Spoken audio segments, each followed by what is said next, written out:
नमस्कार, मैं सन्नी प्रकाश। आज एक टॉपिक पे हम लोग चर्चा करेंगे कि ये कलयुग है। सब कहता है कलयुग है, कलयुग है, कलयुग। कहाँ कलयुग है? और कलयुग की अवधि कितनी बाकी है? और ये कलयुग का उम्र कितना है? ये तमाम टॉपिक पे हम आज चर्चा करते हैं। तो जय श्री कृष्ण सबको। और ये कलयुग की अवधि कितनी है, इसके लिए हमें एक कहानी की चर्चा करनी पड़ेगी। वह चर्चा यहां से शुरू होती है कि राजा परीक्षित आखेट खेलने के लिए, शिकार खेलने के लिए जंगल की ओर जा रहे थे। उन्हें एक व्यक्ति दिखता है जो 3 टांग से विकलांग बैल को मार रहा होता है, और वो एक ही टांग पे वो बैल टिका हुआ है, और नीचे जमीन पे गाय जो है बेसुध अवस्था में पड़ी हुई है। राजा परीक्षित उनसे पूछते हैं कि तुम कौन हो? बोला, मैं कलयुग हूं, और ये बैल धर्म है। जब कलयुग आएगा तो धर्म का यही हाल होगा। कुछ भी नहीं होगा धर्म के नाम पे, कुछ भी नहीं होगा, क्योंकि कलयुग में लोग सिर्फ पैसे के पीछे भागेंगे, तो एक दान बचेगा। इसलिए ये एक टांग दान से खड़ा हुआ है, और गाय बेसुध इसलिए पड़ी हुई है कि पृथ्वी का, ये गाय पृथ्वी के समान होगी, और पृथ्वी का यही हाल होगा। पृथ्वी पे हाहाकार मचता रहेगा, महामारियां फैली रहेगी, लोग एक दूसरे को ऐसे काटेंगे, मारेंगे। जैसे आज के दिन में हमें न्यूज आता है कि साथ में रहने वाले, लिव इन रिलेशन में रहने वाले लोग एक दूसरे को टुकड़े टुकड़े कर देते हैं। इतनी बड़ी बड़ी महामारियां आ रही है, तो ऐसा होगा। उन्होंने उतने साल पहले ही बता दिया था। तो राजा परीक्षित कहे, ऐसे स्थिति में तो इनका, इस गाय का, इस बैल का मर जाना अच्छा है। ये ऐसे चीजों को जो झेलेंगे, इनको खत्म हो जाना अच्छा। बोलेंगे नहीं, कलयुग की कुछ विशेषता भी होगी। कलयुग की विशेषता ये होगी कि यहाँ भक्ति संभव होगी। जो थोड़ा भी भगवान का नाम लेगा, हरि का नाम लेगा, और उससे जुड़ा रहेगा, उसे तुरंत हरि की भक्ति प्राप्त होगी। कलयुग केवल नाम आधारा, सुमर सुमर नर उतर ही पार। जो उस नाम से जुड़ जाएगा, उनका कल्याण संभव हो जाएगा। तो राजा परीक्षित ने बोला, बताओ तुम्हें क्या चाहिए? बोले कि मुझे आप कुछ स्थान दीजिए, क्योंकि मेरे आने का समय आ गया है, और आप राजा हैं, इस पूरे जगह के राजा हैं, तो मुझे वो जगह दें जहां पर मैं निवास कर सकूं।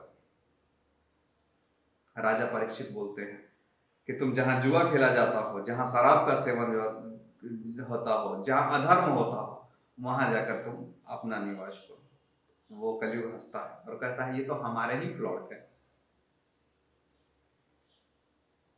चलिए, फिर भी आपने मुझे, मेरा ही प्लॉट मुझे दिया है, तो ये तो आपने अपने मन से दिया, मैं कुछ मांग तो सकता हूं अपनी ओर से ना। बोले, हाँ मांगो, क्या मांगते हो? तो कलयुग कहता है कि मुझे सोने में भी मैं निवास करूंगा। तो सोने में मैं निवास करूंगा, तो सोना राजा तथास्तु बोलते हैं, लेकिन उन्हें याद नहीं होता है कि उनके मुकुट जो वो पहने हुए हैं वो भी सोने का है। तो कलयुग उसमें चला जाता है, और राजा के मन मस्तिष्क में कलयुग का वास हो जाता है। अब कलयुग की अवधि कितनी है? कलयुग की अवधि थी 4,32,000 वर्ष। 4,32,000 वर्ष उसकी अवधि है। तो राजा ने कहा कि ठीक है, कलयुग में तो सारा मामला गड़बड़ हो जाएगा, लोग ऐसे हो जाएंगे, लेकिन चलो, जब कलयुग का प्रथम चरण होगा, तो चूंकि जो लोग धार्मिक हैं उनके साथ बहुत ज्यादा दिक्कत ना हो, इसी के लिए 5,000 साल तुम इनको रिलीफ देना, सब्सिडी देना। जैसे गैस सिलेंडर हम लोग खरीदने जाते हैं, या और भी चीजें, दवाइयां खरीदने जाते हैं, तो सरकार की ओर से सब्सिडी होता है। तो सब्सिडी में 5,000 साल हमें मिला। और कलयुग के आए हुए अभी 5,122 या 24 साल हो रहा है।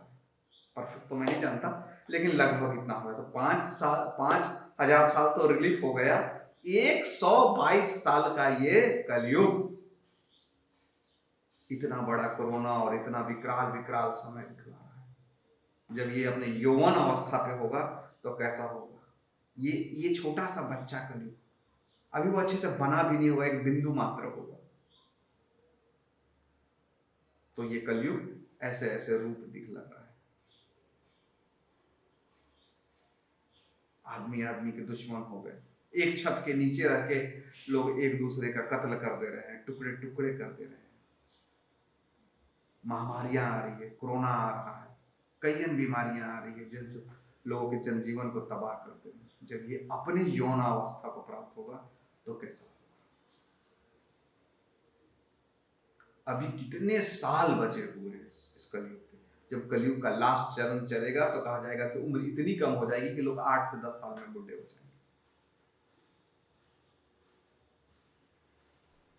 कलयुग जब अपने पीक पॉइंट पे आएगा, कई साल अभी बचे हुए हैं और इस कलयुग में सिर्फ नाम का आधार है। अगर आपके घर में दिक्कत है, समृद्धि नहीं है, शांति नहीं है, कुछ नहीं है, परेशानियां हैं, तो इस कलयुग में बहुत ईजी है कि आप उस नाम से जुड़ जाएं और सारे समस्याओं का हल आपका ये श्री भगवद गीता बताया गया है। इसको स्थापित करें और स्थापित करने के साथ साथ जहां श्री भगवद गीता की चर्चा होती है, जहां पे हरि की चर्चा होती है, वहां भगवान विष्णु भगवान राम निवास करते हैं। और जहां भगवान हरि होते हैं वहां पर हनुमान जी स्वतः आ जाते हैं। By one get one free. और जहां हनुमान जी होते हैं वहां नाशे रोग हरे शब पीरा, जपत निरंतर हुरमत वीरा। तो हनुमान जी वो सारे पीड़ाओं को दूर कर देते हैं। तो इस कलयुग में हम लोगों को बहुत जरूरी है कि हम उस कृष्ण के नाम से, उस भगवान के नाम से जुड़े। हमारे यहाँ से, हमारी संस्था से ये भगवद गीता आपको फ्री ऑफ कॉस्ट दी जा रही है। आप अपना नाम, अपना डिटेल बताएं। आपके डिटेल के बारे में, आपके डिटेल के अनुसार यहाँ पे एज एस्ट्रोलॉजी के तहत, ज्ञान के तहत आपको पता, आपकी चीज़ों की समस्याओं का हल भी होता है और आपको आपके नाम से भगवद गीता भेजी जाती है। उस भगवद गीता को अपने घर पे रखें तथा हनुमान जी और हरि की कृपा हमेशा आपके घर पे बनी रहेगी और कोई विघ्न बाधा से हमेशा दूर रहेगी। तो इस कलयुग के प्रभाव से बचने का एक ही उपाय है, उस नाम से खुद को जोड़ लेना। अगर आप भगवान से, भगवान के नाम से खुद को जोड़ लो और बाकी सब